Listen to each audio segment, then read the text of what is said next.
My name is Lulanga Sydney. I'm a tutor for Namibian Regional Economics. And today we are going to look at Namibian Regional Economics. What this course concerns, it concerns mostly looking at the Namibian economy, the impact the Namibian economy has on the region, and the other impacts or other factors that impact the Namibian economy.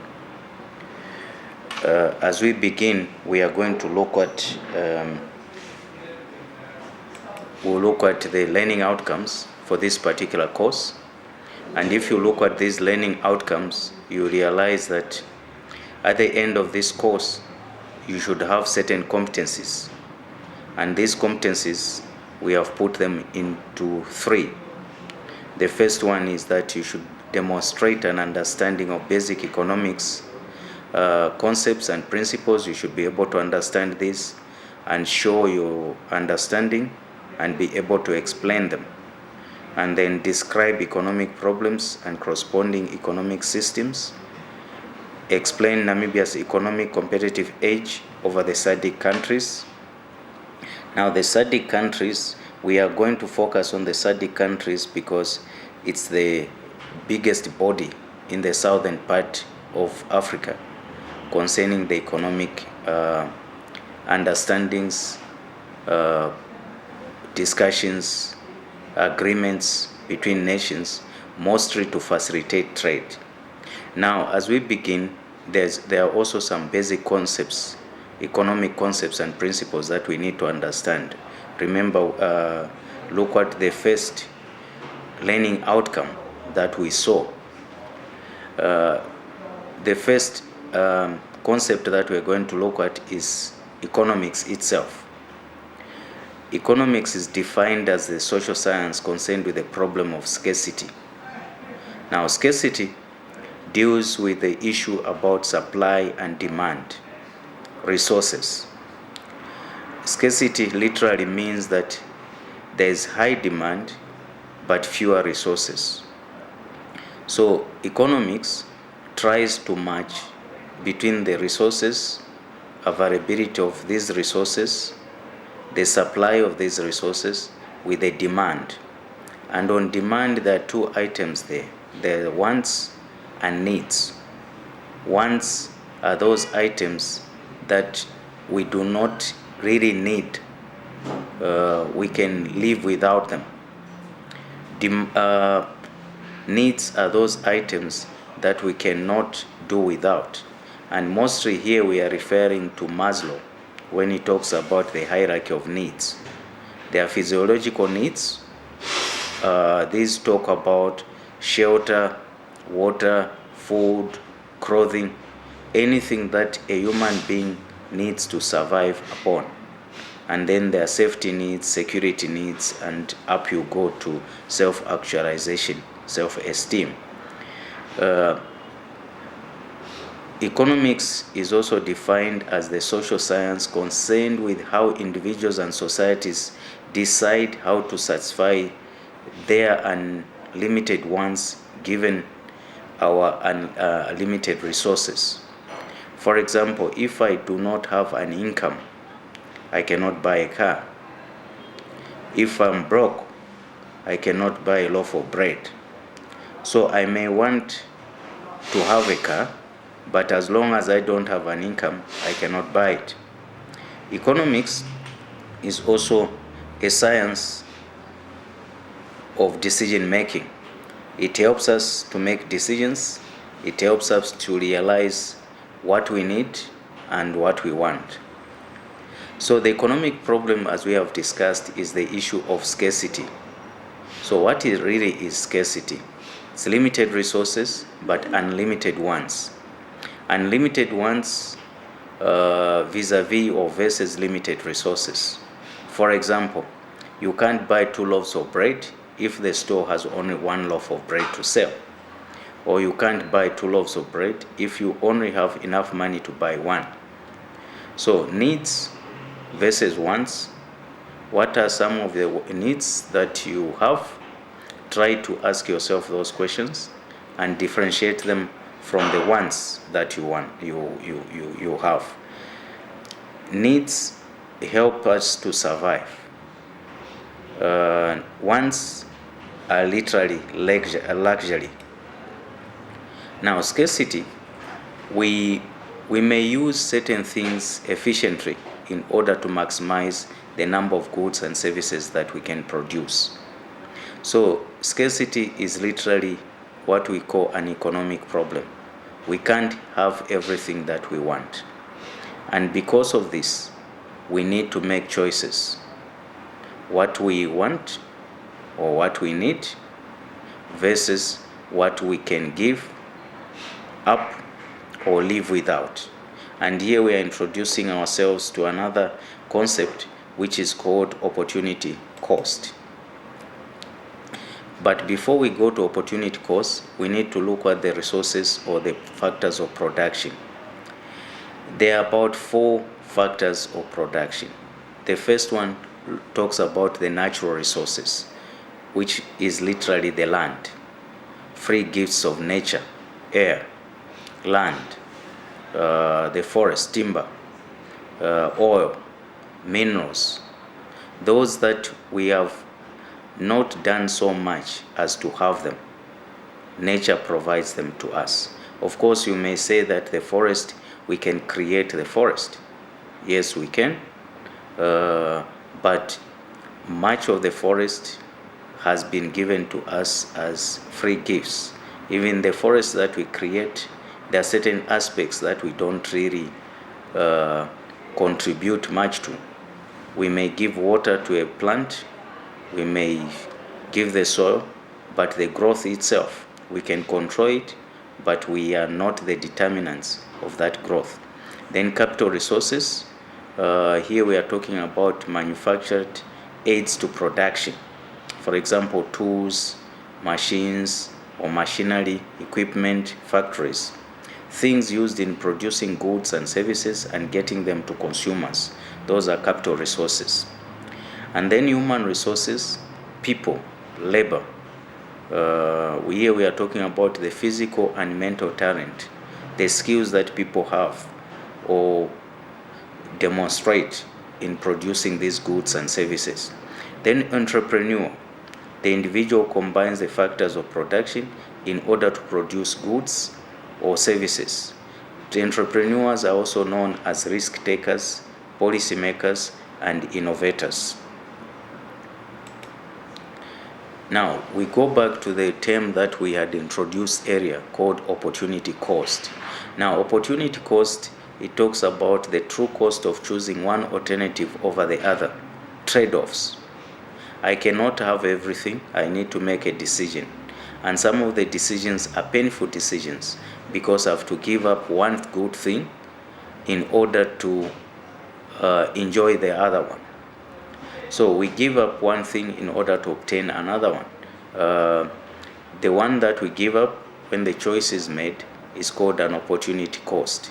For example, yourself, you are studying, you had an opportunity to use the money that you are investing into your studies for something else. So for example, you had a choice to buy a car or to go to school, and you decided to go to school. Therefore, you gave up the enjoyment of driving, and the car, buying the car was what is called the opportunity cost. Let's look at another example to do with the school and work. When you finished, what are you planning to do after you finish this course? So for example, do you want to continue studying or to work? You have to do one.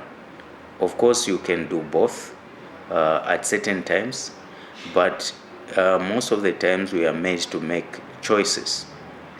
So we ask ourselves, what factors do we consider when making the decision that we make or we made? For example, should I enjoy money now? I go to work, buy myself a car, enjoy my resources, or go and study and enjoy the money later. What about family?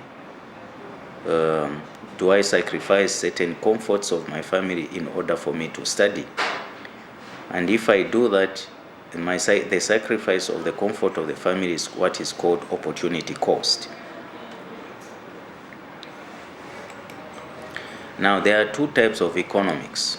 There is what you call macroeconomics, which is a branch of economics that deals with economic theory and economic decisions of larger bodies like the government.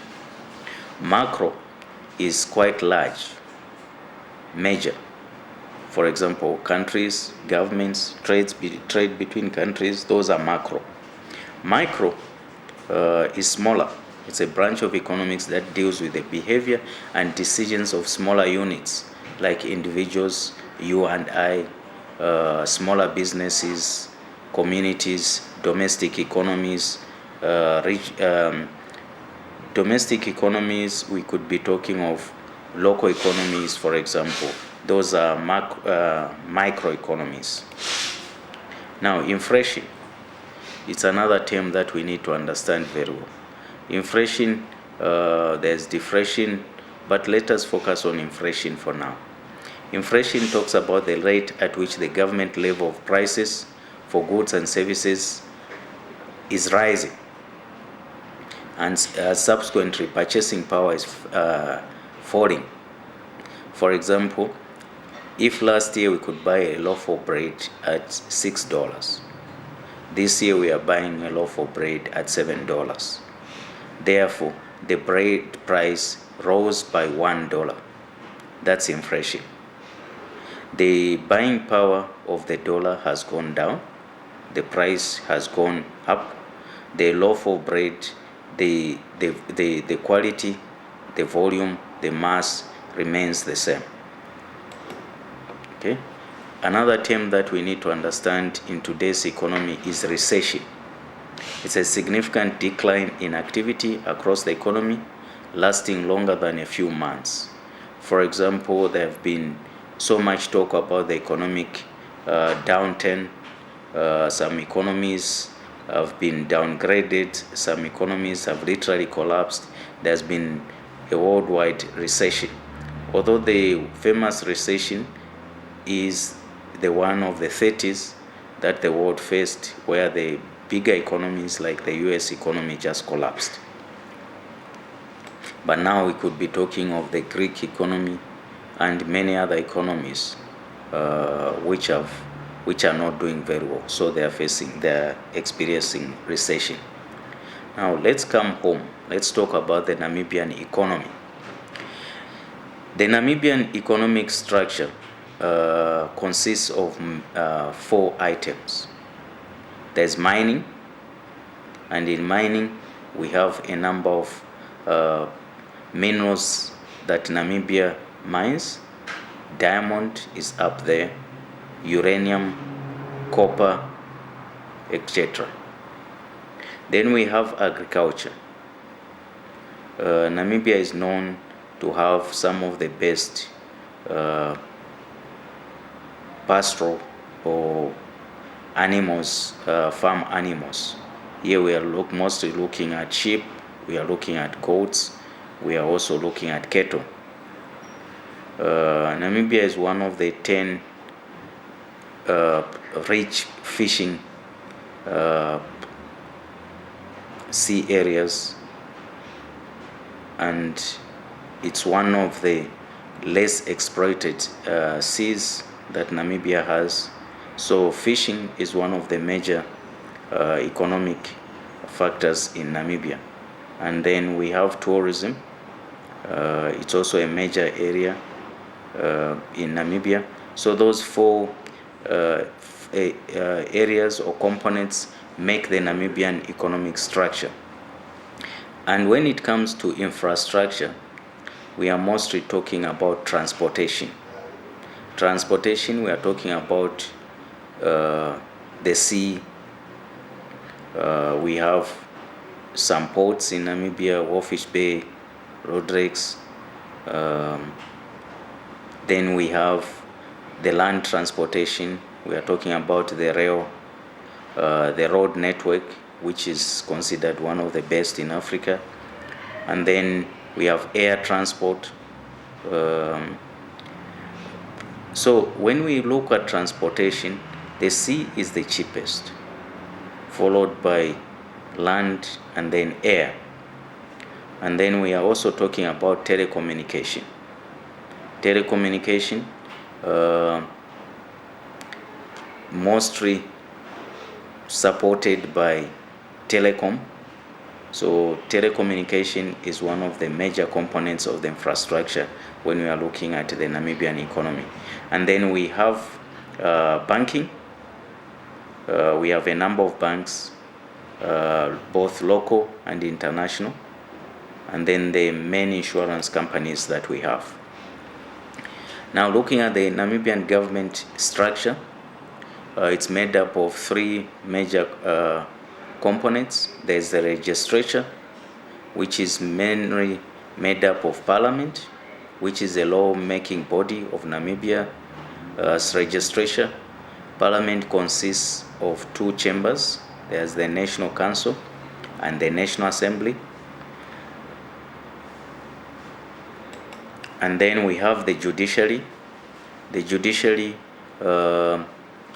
is the one of the major arms of the Namibian government, and here mostly we are talking about the courts, ensuring that there's law and order in the country, there's fairness, there's justice. The highest court in Namibia is the Supreme Court, and also followed by the High Court, and then we have a number of lower courts. So the court system literally makes the judiciary. And then we have the executive, which is the one of the three major arms of the Namibian government structure. And the executive is made up of the cabinet. What the job of the executive is to implement the laws of the country. It consists of the president, the vice president, the prime minister, and the deputy, and then the ministers.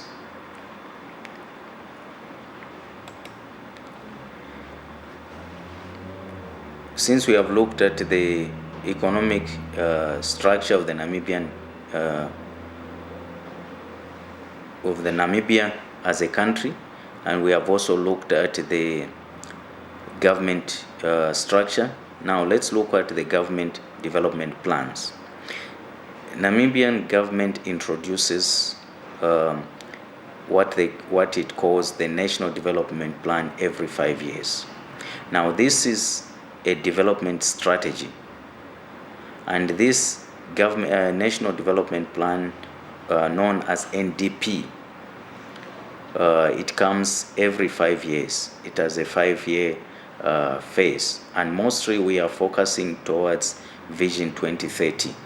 And Vision 2030 talks about transformation of the Namibian nation into an industrialized nation, an elite nation where everybody will have access to water, good housing,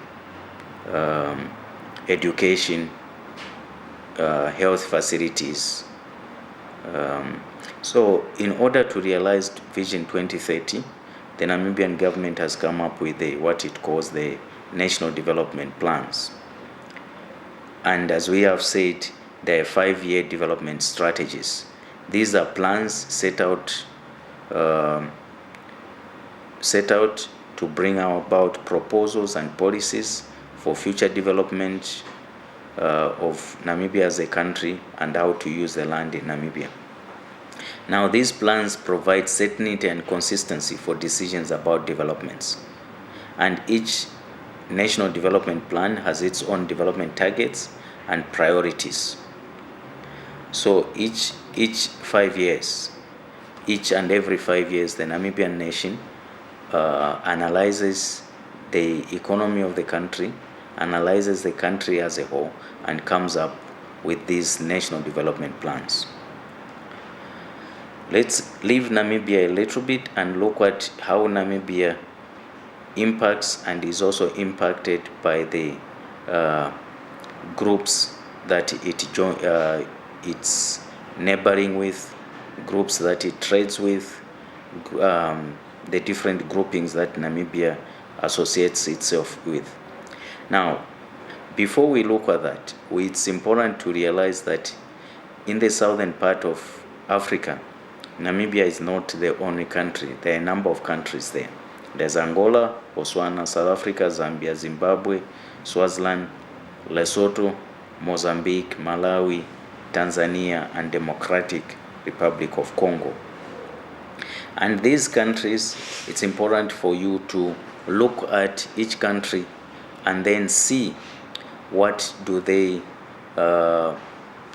what makes up their economies, what are their structures of government.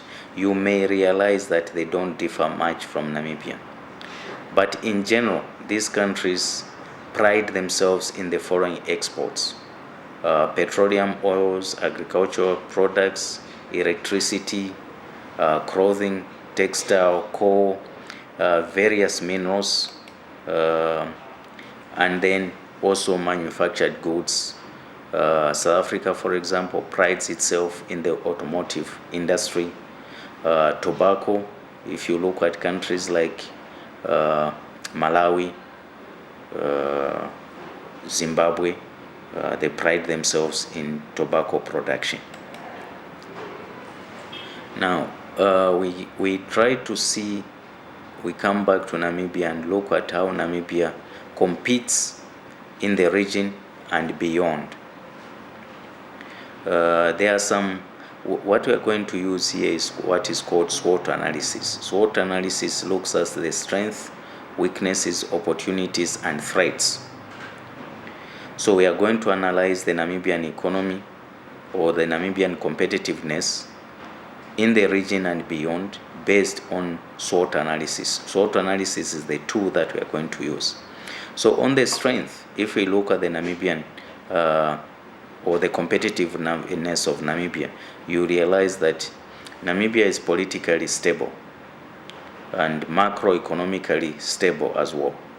It has put into place what is called the Competition Act, which ensures that there's fairness in business, there's no disadvantaging anyone, and there's no monopoly. There is also what you call sound macroeconomic policies. Now, those are the strengths. What about the weaknesses? The weaknesses, one of the major weaknesses of Namibia is the small population. And because of the smaller population, Namibian population is slightly below 3 million. It's a huge country, but fewer people. And because of this smaller population, there's a smaller market here. And that also results into a small industrial base. And because of that, we find that because of the smaller market, smaller industrial base, we find that there is highly concentrated markets, high unemployment, poverty levels, low human capital, and then the issue about competition law is difficult to put into effect because of a smaller industrial base,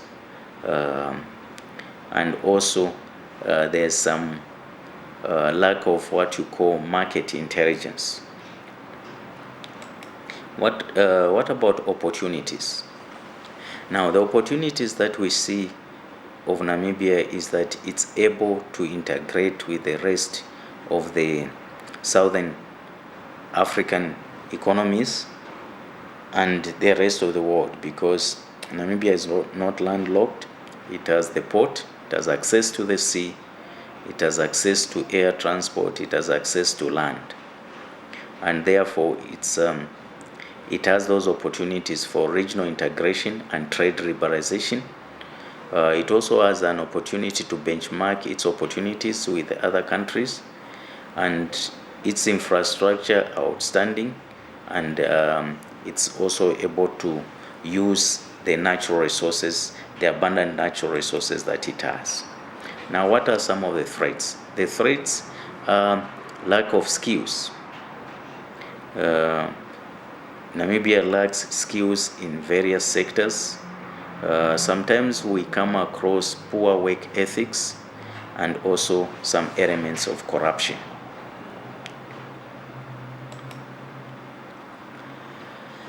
Now, in order to transform Namibia's economy, the government has come up with what it calls the Processing Zone Initiative, Export Processing Zone Initiative, EPZ. Okay. Now, what EPZ talks about is just a creation of a tax haven to ensure that to attract investors, foreign direct investments. People want to set up some long-term investments in the country in order to create jobs, to develop skills of local people, to ensure that there's capital inflow, there's technology transfer. This EPZ Zone Act was enacted in 1995 and only took effect in 1996. As we have mentioned, it's mostly encourages people to come and invest, and they exempt the people who invest from the corporate tax, import tax, sales tax. A number of taxes are taken away, or there's given a tax relief or a tax break, and these benefits mostly they don't have a timeline.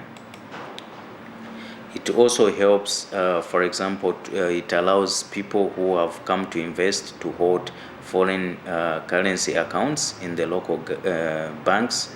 The people who work for these companies in the EPZ zone, they are not allowed to go on strike.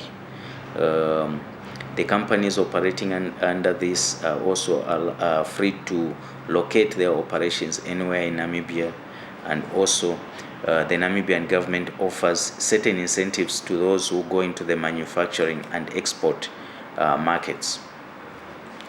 Now, what about the economic integration? Now, economic integration, the Namibian competitiveness in the region, mostly we are talking about economic integration, and here we are saying that it opens up to new markets.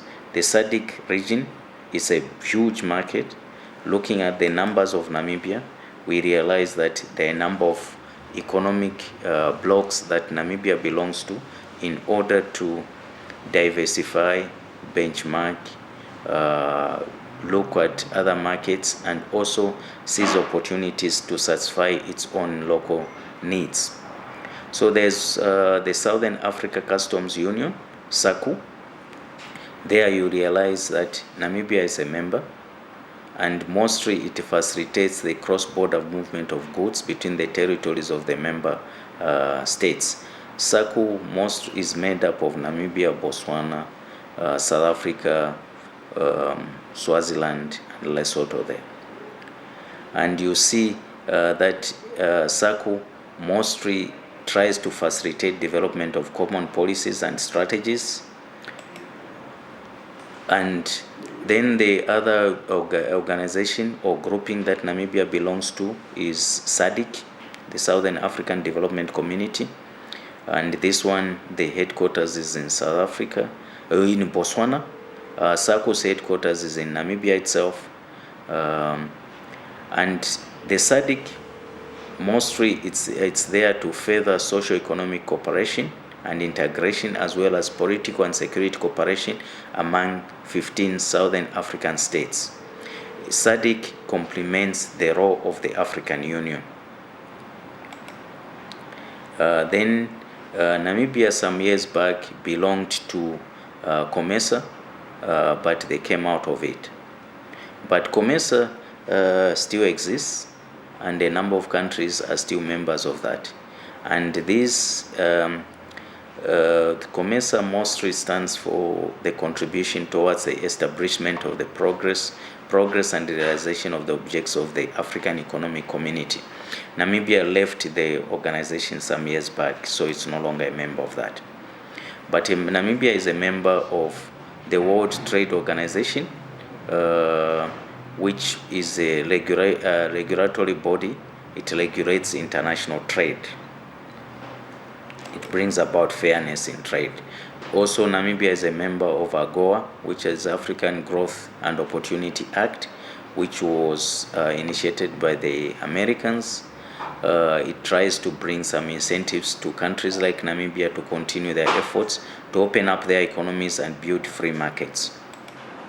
Okay, so what we have looked at here is the Namibian regional economics. We have looked at the local economy, we have looked at the regional economies, and we have also looked at Namibia's competitiveness in this area of the economy. We need to understand the concepts, the major concepts like economics, the arms of government, the different infrastructure, the factors of production, etc. Thank you.